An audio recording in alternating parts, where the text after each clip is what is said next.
Good morning, peeps and peepettes. Hope you're all well. Not that it matters, but I actually had a bit of a better sleep last night. But the rain's had me up since about 4:30. It's chucking it down up here. Hope everybody's safe and sound and nice and warm. This is your Madman, and it's your first of your morning rants from me. Just put the news on. First thing I see is Keir Starmer vows to create 2 million more NHS appointments. This is his pledge to drag the NHS out of depths of despair or whatever.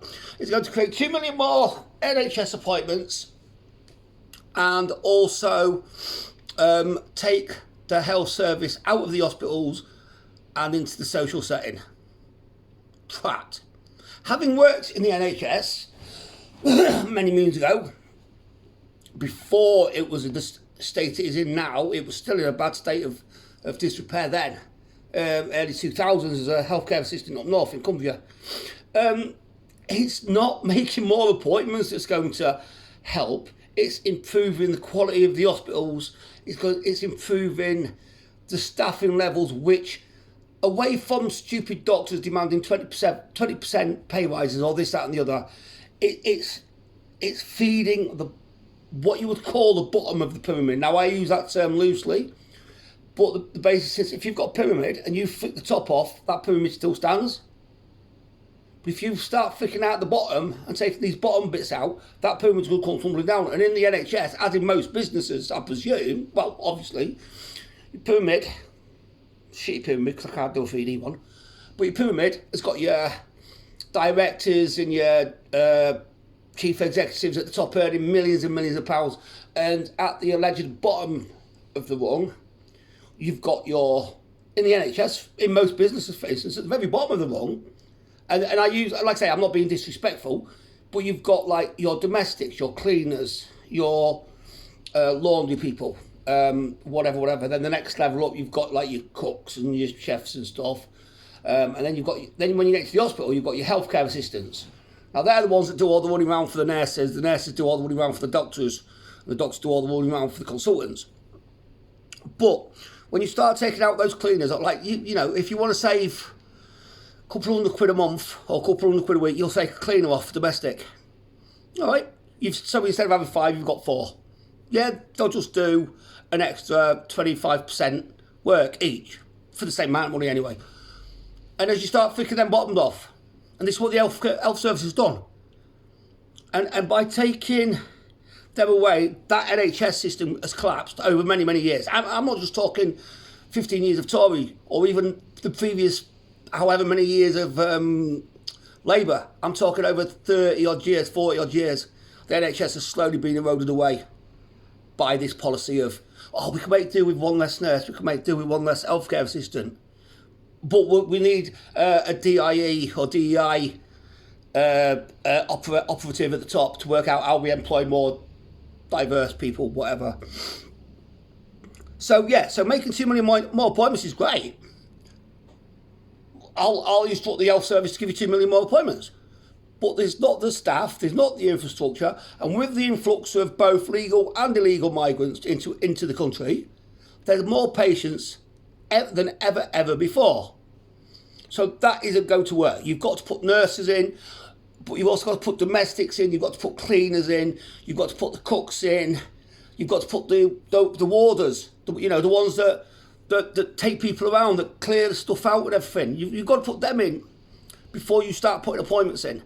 You've got to improve the quality of the training that the nurses are getting, especially if you are getting people in from diverse countries that come in with different needs and different conditions, different health issues because of their ethnicity and all that crap.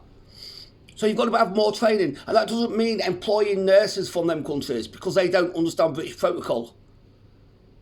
You know, they don't understand the NHS. The NHS, when you work at the NHS, it runs through your blood. It is a deep-rooted, amazing job to do. At the worst of times, at the best of times, it's fucking the best thing in the world. So that's not going to. Adding 2 million more appointments ain't going to work unless every other building block is put in place first. And then you go on to his other option of taking care into the community social care. Again, right? currently, my ex-partner is helping two of our neighbours out where I used to live. They've got many health conditions. They're elderly. One's been having cancer treatment. The other, his wife is slowly suffering with dementia, and her everything's going wrong. Now they can't get the social care in because the staff are given 15 minutes to go in and do something, or 25 minutes or something. So my ex-missus, she's round there most days doing bits and bobs for them, just because as a neighbour, as friends, that's what you do. So you can't put more social care pressures onto the social care staff in the community, again, without adding sufficient numbers of social care workers. But those social care workers then need the training, and I mean proper training. I don't mean 15 minutes to go in and, oh, we can't pick that lady up off the floor because she's a big lady. Sorry, that's your job. And if it's not your job, somebody needs to be doing it with you that can do that. I get really wound up. I'm very passionate, as you can probably tell. I'm very passionate about the NHS. I won't slate the NHS. I'll slate the people behind it at the moment. And I definitely won't slate the healthcare assistants on the ward, and even the nurses to an extent. Some of them are a bit snotty, but when you consider the amount of work they're doing, like say you take 2 nurses out, they don't employ them 2 nurses, they just expect the other 3 nurses to do more work for the same pay. So I won't slate them. I'll slate the system behind it at the minute. And like I said, it's not just this government. It's not just the last government, or even the government before that. It goes back many years. The decline of it is embarrassing. I have people on social media from across America, and they say, "Oh, it's amazing to have free healthcare." No, it's not. The problem with having free healthcare is that every fucker uses it. They come over here, use it, overuse it, abuse it. You get people going to A&E with a cold. Yeah.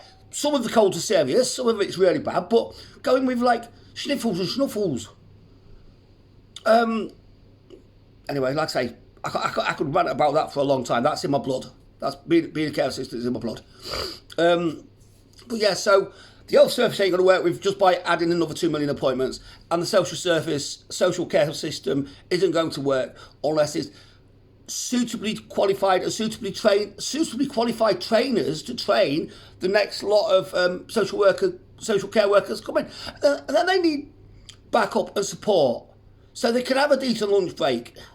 So that some people I know in social care are going from house to house, almost 7 hours a day with bare minimum breaks in between. And I mean like literally just enough time to have like a bite of a sarnie or a banana in a car between appointments.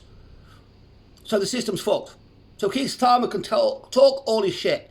He can say all the things he wants to say, which is what he's done since the pre-election campaign, the election campaign. He'll say what he wants what he thinks people want to hear. What people want him to hear now is, I resign, I quit, I can't do this, I applied for a job without the qualifications.